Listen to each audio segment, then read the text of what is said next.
raise money for a new neonatal unit to care for premature babies at Barnsley Hospital has reached £105,000 in its first year. Yeah, it's good news. The Tiny Hearts Appeal has a target of raising £1 million, and in tough economic times, it could take years to achieve their goal. Ian White's been finding out more.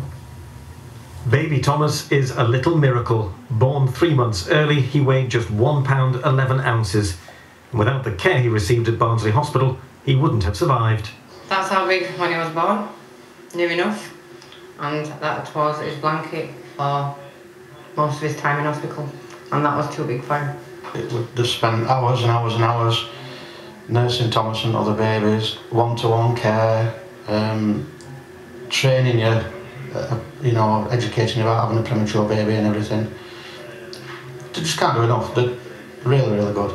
It's a proud moment when those babies do go home, when we know what work we've had to put in to get those babies to be ready for home, when we know what work we've put in with the families for them to bond with a baby that shouldn't have been here yet. Well, having spent several hours at this unit in Barnsley Hospital, you can see just how amazing the work is that goes on here. And if you want to know just how tiny the babies are, take a look at this. This is a little frame that one family had made up, showing the little booties, the little baby suit, the tiny, tiny dummy, and look at that. That is a nappy for a premature baby. It looks like it would fit a doll.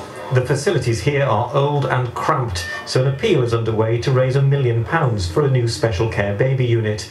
A year in, £105,000 has been raised, but there's a long way to go. We give 21st century care.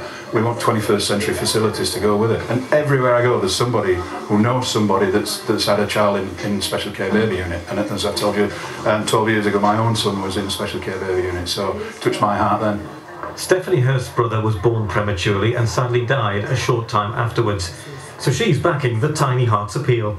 I've seen this afternoon actually where the new ward's going to be and the new unit's going to be, and it is going to be phenomenal. The space is amazing. The generosity of people has amazed staff here, but they know it could take years to raise the £1 million desperately needed to give Barnsley parents of the future the modern facilities they desperately need. Ian White, BBC Look North, Barnsley. Yeah, well